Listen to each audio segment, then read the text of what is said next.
Hi, this is Philip with RTX Honeybees. I'm going to show you guys how I make my inner covers. I want to just let you guys watch me make one, and then we'll go into a little bit on how I made them and also why they look so different from the inner covers that you're used to seeing. Thank you guys for joining me.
All right, that's 2 down, 18 or 20 to go. So let's talk a little bit about my thought process of why I wanted these built this way. And I try to run single deeps, but I also like to be able to do some people call it a two queen system. I call it just a double nuke. When I catch a swarm, or maybe if I'm doing splits, maybe give myself a little bit of chance to make a little bit of honey. Put two queens right next door to each other in a deep box. Let me just show you real quick how that works. Let's see. Yeah. All my bottom boards are currently in use, so I can't show you what I do with those to show you how I run a double nuke system, but I'll show you a picture over here, something of what it looks like from the front. But basically it looks kind of like this double screen board, except it's fully screened, but this is a double screen board, and it also follows the same theory of let's be able to split this into two 5-frame nukes. So I'm going to use this as a base. Let me turn it around the right way. I like to paint the entrances a little bit different to help the queens orient back to where they need to go when they're mating. I'll go over how I built this in another video for the double screen board. But my equipment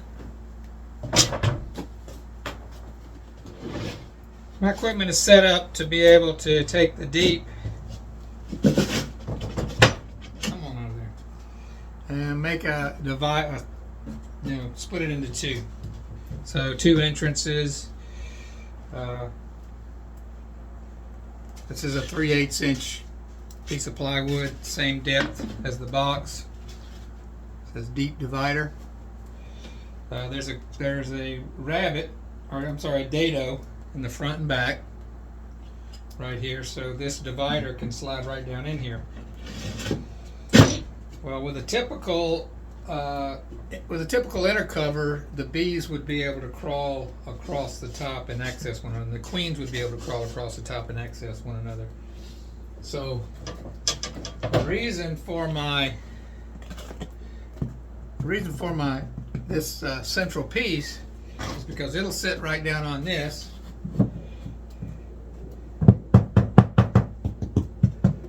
and it'll keep those bees apart from side to side. I'm trying out something. I usually use a Luan plywood 5mm for this piece. There's a couple of things I don't like about that. One is it's expensive nowadays. Price went up on that when wood went high, up to like $30.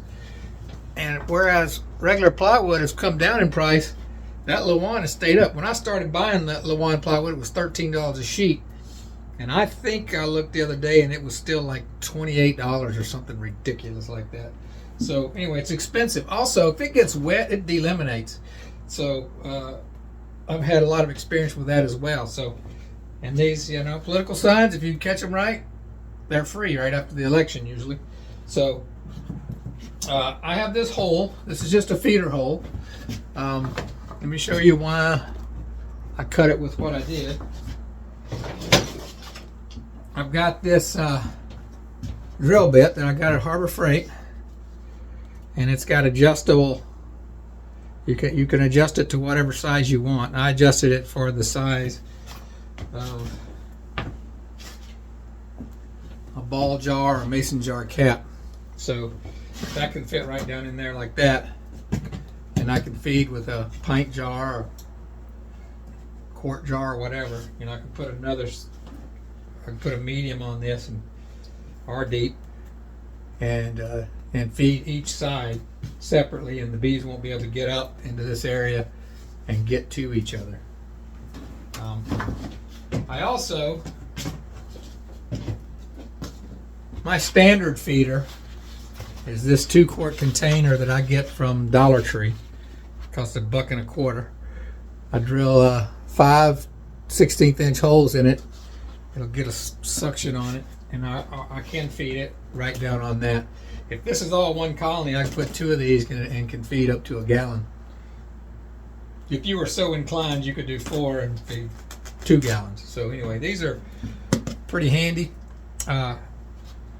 It's what I use to feed. I've got about 75 of these things that I can use anywhere. This will also get painted, primed and painted. All the wood pieces will probably get primed and painted, so maybe it'll last a little longer. I guess that's about it. If I think of something else, I'll let you know, but I'm going to get busy putting these together. I'll show you guys some of the process of me building this. Probably be sped up. Then we'll come back and we'll close it out.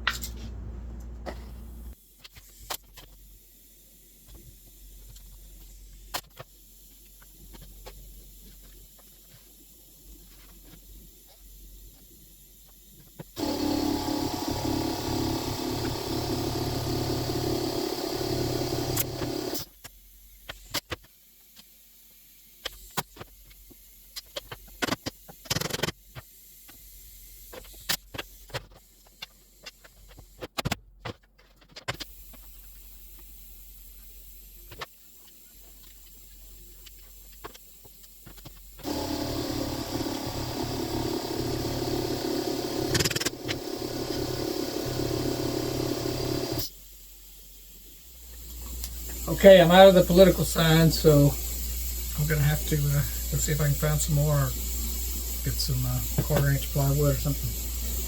I do have a sheet of that somewhere. It's not here at the house, but.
Okay, that's 24 inner covers. Still have to paint them. Another thing I'm going to do is I'm going to take these plugs, or whatever you call it, and I'm going to take these, cut them in half. I'm going to glue those on it, and those will, I'll throw those in, I'll put these on top of the inner covers to cover the holes when I just want it covered up. So if you save these plugs, you can block them off whenever you don't want the bees to come up above that that hole.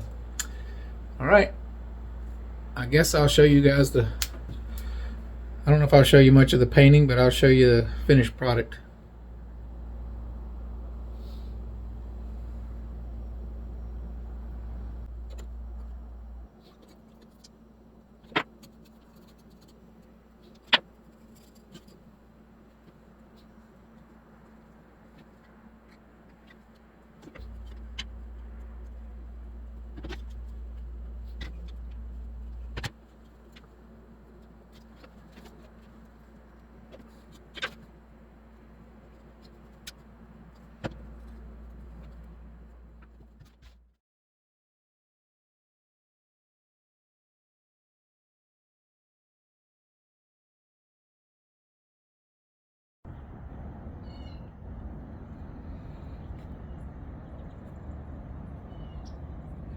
All right, I'm just gonna go ahead and close out this video. It's been probably a week since the last recording.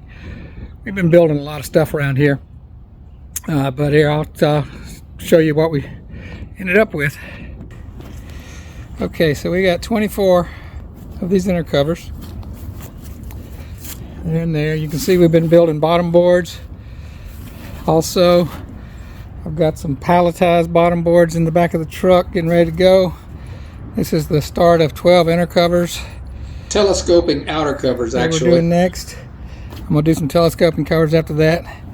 You can see how our little plugs work here to block the bees off if you don't want them coming up.